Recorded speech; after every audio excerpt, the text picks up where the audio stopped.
आज महामुलाकात का दिन है। प्रधानमंत्री नरेंद्र मोदी और अमेरिकी राष्ट्रपति डोनाल्ड ट्रंप के बीच आज पहली बार मुलाकात होगी। पीएम मोदी और ट्रंप की मुलाकात पर सिर्फ भारत अमेरिका की ही नहीं बल्कि पूरी दुनिया की नजर है। दोनों नेताओं के बीच कई अहम मुद्दों पर बातचीत होनी है, जिसमें आतंकवाद, पेरिस जलवायु समझौता, एनर्जी मेंबरशिप, सैन्य समझौते और आर्थिक समझौते जैसे कुछ अहम मुद्दे शामिल हैं। हालांकि सूत्रों के मुताबिक H-1B वीजा मामले पर शायद बात न हो। पीएम मोदी ने कल वर्जीनिया में भारतीयों को संबोधित करते हुए कहा कि आतंकवाद का जवाब अब सिर्फ और सिर्फ सर्जिकल स्ट्राइक जैसे हथियार है, सिर्फ बातों से काम नहीं चलने वाला।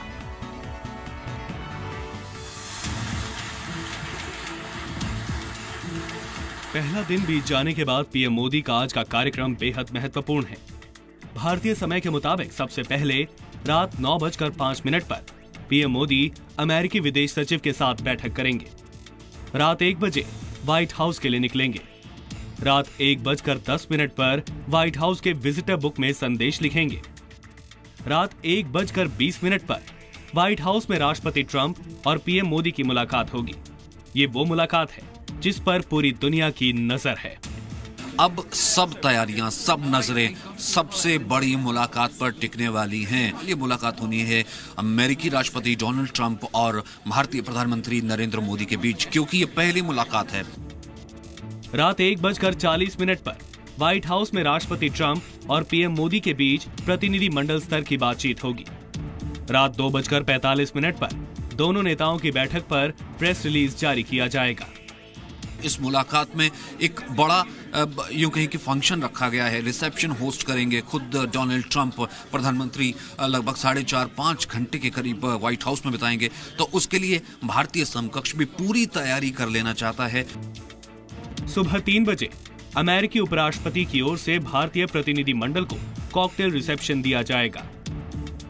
सुबह 3:30 पर व्हाइट हाउस के ब्लू रूम में राष्ट्रपति ट्रंप पीएम मोदी को डिनर देंगे। सुबह 6:15 पर मोदी व्हाइट हाउस से जॉइंट एंड्रयूज एयरपोर्ट के लिए रवाना होंगे। सुबह 6:40 पर अमेरिका से नीदरलैंड के एम्स्टर्डम के लिए रवाना हो जाएंगे। कितनी बड़ी मीटिंग है और उस पर नजरें हैं पूरी दुनिया की। प्रधानमंत्री नरेंद्र मोदी और डोनाल्ड ट्रंप की मीटिंग के बीच, जो कि अब अगला एजेंडा है नेक्स्ट बिग थिंग। कैमरामैन अनंत के साथ सचिन अरोड़ा, वर्जीनिया से जी न्यूज के लिए। पीएम मोदी के दौरे से हिंदुस्तान को क्या हासिल होगा, ये सवाल आपके जहन में भी होगा। तो सबसे बड़ी बात ये कि आतंकवाद के खिलाफ मिलकर लड़ने के संकल्प के अलावा भारत को 22 गार्जन ड्रोन मिलने की डील तय मानी जा रही है। यह पहली डील है जो अमेरिका किसी गैर नाटो सदस्य देश के साथ करने जा रहा है। अमेरिका ने ये हथियार जो है किसी को अभी तक इस तादाद में नहीं दिए हैं, और इसमें भारत को जो इसकी बातचीत चल रही है ये एक बड़ी भारी पहल है। और इससे ये जाहिर होगा कि अमेरिका भारत को सिर्फ बायर ही नहीं समझता बल्कि हिस्सेदार समझता है, सुरक्षा में हिस्सेदार समझता है दुनिया के इस कोने में।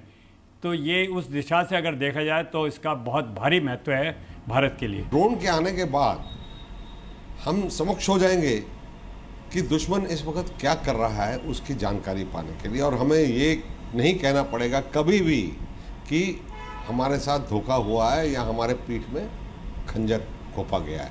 तो इसलिए ये एक आंख है हमारी, जो दुश्मन के पीछे के इलाके में या किसी भी इलाके में हम चाहते हैं वहां से हमें देखकर पूरी खबर दे सकती है।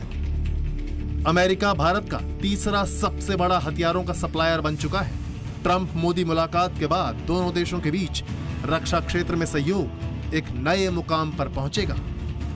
अमेरिका से सचिन अरोड़ा की रिपोर्ट। प्रधानमंत्री नरेंद्र मोदी ने कल रात अमेरिकी कंपनियों के सीईओ से मुलाकात की। इस बैठक में एप्पल के सीईओ टिम कुक, गूगल के सीईओ सुंदर पिचाई, माइक्रोसॉफ्ट के सीईओ सत्या नडेला और अमेजॉन के सीईओ जेफ बेजोस सहित करीब 20 अमेरिकन कंपनियों के सीईओज शामिल थे। प्रधानमंत्री मोदी ने सीईओ से भारत में निवेश करने की अपील करते हुए कहा कि जीएसटी एक गेम चेंजर साबित होगा। मोदी ने कहा भारत एक बिजनेस फ्रेंडली डेस्टिनेशन के तौर पर उभर रहा है। करीब 90 मिनट तक चली इस मुलाकात में पीएम मोदी ने भारत में निवेश के मौकों पर बात की। प्रधानमंत्री ने सीईओज को पिछले 3 साल में एनडीए सरकार की पॉलिसीज के बारे में भी बताया। मोदी ने कहा कि इन पॉलिसी की वजह से भारत में बड़ी संख्या में एफडीआई आया है। साथ ही मोदी ने कहा कि पूरी दुनिया इस वक्त भारत की तरफ देख रही है। सरकार ने ईज ऑफ डूइंग बिजनेस की दिशा में 7,000 रिफॉर्म्स किए हैं। प्रधानमंत्री मोदी ने कहा कि भारत की इकोनॉमिक ग्रोथ दोनों देशों के लिए एक विन विन पार्टनरशिप है। और इसके बाद प्रधानमंत्री ने अमेरिका में भारतीय समुदाय को संबोधित किया। It was very good. I think it was a discussion across many industries, and I think the Prime Minister was looking for insights into how India can attract more foreign investment, and I think there were many good ideas discussed. But I think everyone is excited to invest more in India, and I'm excited at what we all can do together. Looking forward to the July 1st rollout. I know it's been a very difficult thing to do, so I'm excited to see it happen. Shows that you can achieve reform by pushing hard for it, and I hope it's just. I think it was very good. We reiterated our commitment to India, and we talked about the various things that we do in terms of global sourcing, our global technology center, and the work that we do in the space of farmers as well as women's economic empowerment. So we had a very fruitful discussion. I believe that GST is a game-changing reform. It is not just a tax reform, it's absolutely a new way of doing business, which will remove a lot of barriers which exist in the country and will eventually help in bringing down the prices of essential commodities. So I truly believe that the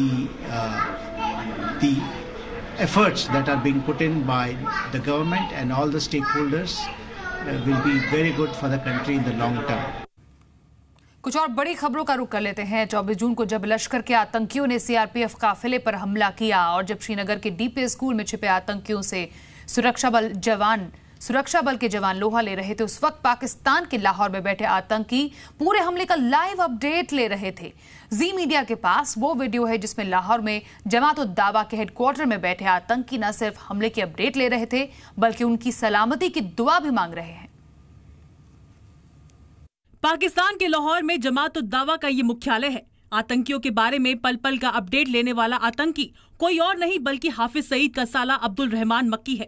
24 घंटे से श्रीनगर में मार्का जारी है। लश्कर-ए-तैयबा के मुजाहिद मोर्चा बंद होकर Indian फौज के खिलाफ जबरदस्त मार्का इस वक्त मकबूजा कश्मीर में जारी है।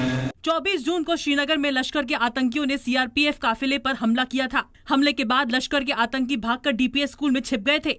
जिस वक्त आतंकियों से मुठभेड़ चल रही थी, लाहौर में बैठे आतंकी पूरे हमले का लाइव अपडेट ले रहे थे। मोर्चे से बादल गए और वो पूरी इस्तकामत के साथ, पूरी पाबंदी के साथ जालिम हिंदू फौज के खिलाफ लड़ रहे हैं। तो मैं आप भाइयों से ये गुजारिश करता हूँ, इस वक्त अगर हम उनकी और कोई भी मदद नहीं कर सकते तो इस वक्त हमें उनको अपनी दुआओं में जरूर याद रखना चाहिए। लाहौर में आतंकियों की सलामती की दुआ मांगी जा रही थी, लेकिन भारतीय जवानों की गोलियों ने आतंकियों का काम तमाम कर दिया। ये वीडियो इस बात का सबूत है कि कैसे पाकिस्तान में बैठे आतंकी हिंदुस्तान के खिलाफ साजिश रचते हैं और आतंकी हमले कराते हैं। ये पत्थर की लकीर की तरह से स्वयं सिद्ध है कि कश्मीर में जो हलचल है उनके पीछे पाकिस्तान के समर्थक तत्वों का हाथ।